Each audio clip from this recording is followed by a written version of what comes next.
Big news has now arrived on Gunners. You want to know all the details, so follow me until the end of the video. But first, if you are in love with Arsenal, show your love and subscribe to THE channel now and turn on notifications.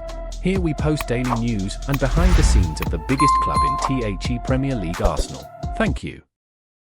Arsenal press conference, Mikel Arteta on Bournemouth win, title race, and Saka's form. Gunners coach Mikel Arteta is set to face the press following his team's Premier League clash with AFC Bournemouth at the Emirates Stadium. The Gunners started the game excellently and should have been ahead early on, with William Saliba, Declan Rice, and Leandro Trossard missing decent opportunities. Eventually, they found the breakthrough just before halftime when Kai Havertz won a soft penalty that Bukayo Saka was able to convert. Bournemouth came into the game a bit more after the break, but it was Arsenal who extended their lead when Leandro Trossard's instant shot beat Mark Travers low. There was controversy in VAR decisions on both sides as Bournemouth and Arsenal had goals disallowed. Bournemouth's, in particular, could easily have been given on another day.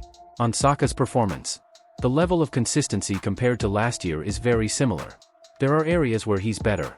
I see a different edge in how he competes. He's been loving to win for over 3 months now. On VAR calls, the honest answer is I didn't see any of the incidents because I knew you'd ask me. They said if you want to see, and I said no, so I could give you an honest answer. On the game, we probably played the best first half we've played all season. We could have easily scored 3, 4, 5. We got 1. Then, credit to Bournemouth, they changed things, and the game opened up more, which we wanted to avoid. On player evaluations, Kai Havertz was very good again today for Arsenal, while Saka is shining when Arsenal needs him in pressure moments. Rice and Odegaard were good as well. Arsenal press conference, Mikel Arteta on Bukayo Saka's form, VAR decisions, and Bournemouth win. Arsenal's coach Mikel Arteta addressed the press after his team's 3-0 victory over Bournemouth, touching on Bukayo Saka's form, VAR decisions, and his Wolves pajamas. Was the game tougher on the pitch than the score suggested? I never expected it to be. I thought we started the game, probably the best first half we've played all season. We were unbelievable, fluid, composed with the ball, very aggressive without it. We created so many chances that we could have easily scored 3, 4, 5, and we didn't. We got 1. Credit to Bournemouth, they changed a few things and caused some problems. The game opened up a bit more, which we wanted to avoid. In this game, we resolved certain situations the right way and were very efficient in front of goal to score and keep another clean sheet. It was a hard-fought second half before Trossard's goal. Because we were 1-0 up and against the quality of opponents we've faced, you have to navigate through those moments. We knew that. If you score 2, 3, 4 in the first half, it's a different game. We didn't do that, so if you don't, you better be very good at managing those moments. David Raya won the Golden Glove today. What do you make of that? We're very pleased. It's a great achievement for the team in this league to achieve that with a few games still to play. It gives us a huge platform to be closer to winning trophies. The contribution from everyone, including David, obviously, is very good. To what extent have your summer signings raised the ceiling? Quite a bit. If we're going to spend money, it's better to do it wisely and effectively. We're very happy with the recruitment we've had. It's had a big impact on the team, not only raising the team's level but also the level of the other players. Look, today we had great performances from many people. If you want to be at this stage, you need that. It seems like Kai is having a lot of fun on the field. He was unbelievable today, honestly. Everything he did, the timing, the movements, how he holds the ball, how he presses, how he links the game, his understanding of the game. He was unbelievable today. What did you make of the incidents involving Bournemouth's disallowed goal and the challenge on Saka? The honest answer is I didn't see any of the incidents because I knew you'd ask me. I did it on purpose. The analyst said if you want to watch, and I said no so I could tell the truth. I didn't see them, so I can't comment or have an impression.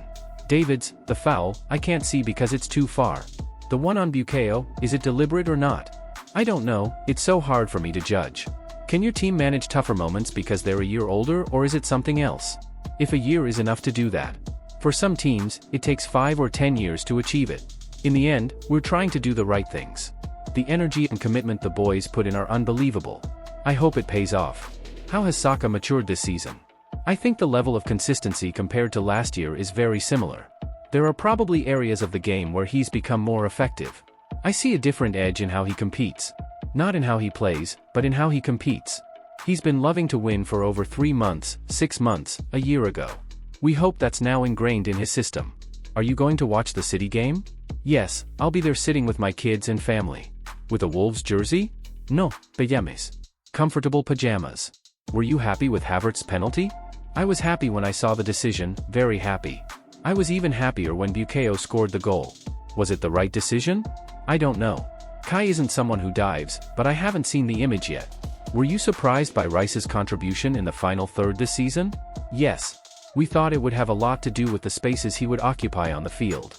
But then it's another thing to do it in this league. He managed. Credit to him. Even when we moved him from position to position, it's not easy to adapt to that, so I think he deserves a lot of credit for that.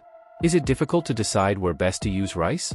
Yes, but that's why you need to think about the relationship between these units, what results from it, and whether it's better than using other things. It's also related to the moment the player is in the season and what type of opponent you face and what kind of game you envision as most threatening. How are you feeling about the last 2 games in the title race? Very excited. We've been doing this for 9.5 months. There are 2 weeks left, and we really want to finish.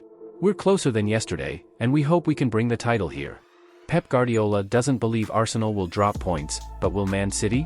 Arsenal remains at the top of the table, but Man City keeps that game under control, waiting to come back and bite us in the backside.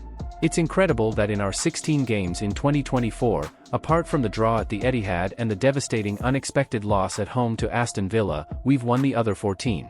But we could still have the league title denied to us by Man City, who in the same period had only 3 draws, including against Arsenal, but won all the others. I don't think many Arsenal fans believe now that Pep's team will probably lose or draw any of the last 3 games, and now Pep Guardiola himself has stated that City has no choice but to win the last 3 games or will hand the title to the Gunners. The biggest importance is only 2 weeks away. 3 games. 9 points we will be champions, Guardiola told reporters. If we win just 7 points, 6 points, 3 points, Arsenal will win the Premier League. Goal difference is not possible, we cannot draw. The way Arsenal has been playing has been very good and consistent. It's 3 games, we hope to win the first and the second and go into the third with the destiny of the Premier League in our hands. You see the 5-1 result today, but I don't have the feeling that it was really good, Guardiola added.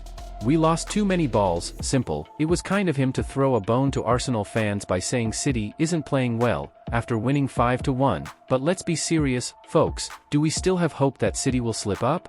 Share your thoughts below.